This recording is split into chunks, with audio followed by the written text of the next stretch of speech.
पातेलं मी उघडत आहे. याच्यामध्ये आम्ही आज कोथिंबीर वड्या बनवलेल्या आहेत. हे बघा, कोथिंबीर वड्या बनवण्याचं हे पीठ आहे. हे पीठ पाण्यामध्ये उकडत ठेवलेलं आहे. हे बघा, तुम्ही पाहू शकता. आता याला आम्ही काय करणार, आता आम्ही वड्या बनवणार. अशा त्याला कापणार. हे बघा, अशा कापल्या जाणार. अशा हे बघा, अशा त्याचबरोबर अशा कापलेल्या आहेत. आणि मग आता या आम्ही कटिंग करतो आहोत.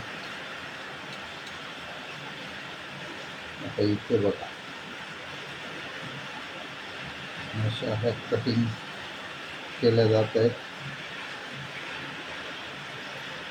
ह्याच्यामध्ये आम्ही कोथिंबीर घेतलेली आहे, बेसन घेतलेलं आहे, जिरा घेतलेला आहे, त्याचबरोबर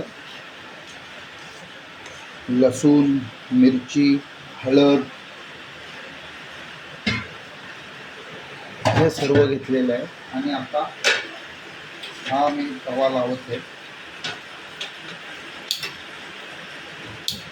हा बघा, त्याच्यावर आता तेल टाकलं जाणार.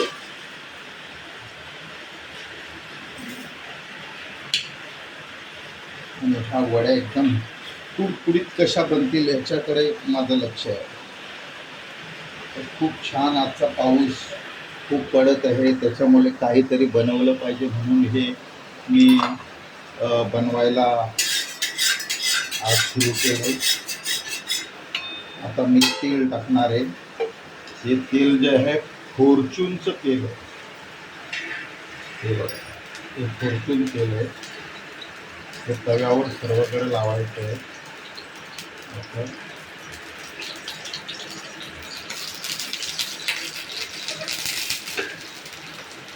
तेल सर्व तव्याला लागलं पाहिजे. लागल्याच्या नंतर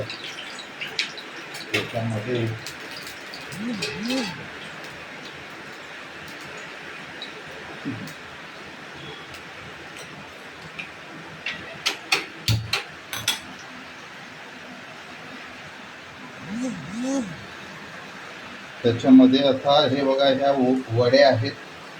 या वड्या मी आता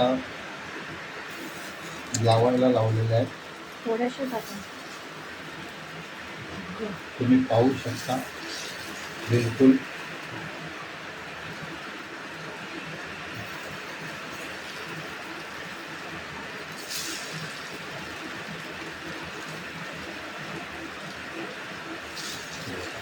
किती छान दिसत आहेत.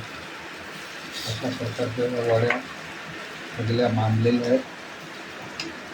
हे तेल आहे, ते चारही बाजूने आता तेल लागणार आहे. ते बघा, भरपूर तेल आहे. तेल त्याला लावणार. थोडं आता आपण काय करू,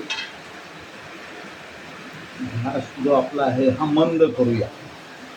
गॅस मंद केल्याच्या नंतर त्याच्यामध्ये त्यांना कुरकुरीत करण्यासाठी इथे जळणार नाही आहेत ना, त्याच्यामुळे आता आज घरी होतो, काहीतरी करू म्हटलं तर हे मी स्वतः मी बनवलेलं आहे. हे मी स्वतःच बनवत असतो. मला खाद्यपदार्थ बनवायची खूप खूप आवड आहे. लहानपणी आमची आई बोलायची का तुम्ही स्वतःच भाकरी भाजायची. सकाळी 7ला आम्ही उठलो का शाळेत जायचं ना, तर तेव्हा सकाळी उठल्याच्या नंतर स्वतःच भाकरी चपाती बनवायची आणि 7 वाजता तो डब्बा रेडी करून शाळेत जायचं. तर अशी ती सवय जी आहे ती पहिल्यापासून आहे. आज पण मी सकाळी 6लाच उठतो. तुम्ही पाहू शकता का कुरकुरीत एकदम ज्या हे आहे, कुरकुरीत एकदम या आपल्या वड्या बनलेल्या आहेत. तुम्ही पाहू शकता. अजून त्याला थोडंसं फॉर्च्यूनचं तेल वापरतो मी, याच्यामुळं तर ते जळालं नाही पाहिजे म्हणून. पाहू शकता अशा पद्धतीने मी बनवलेलं आहे. आणि खरंच एकदम पाहायला तर एकदम कुडकुडीत आहे, एकदम अशी. वाह, खूप छान.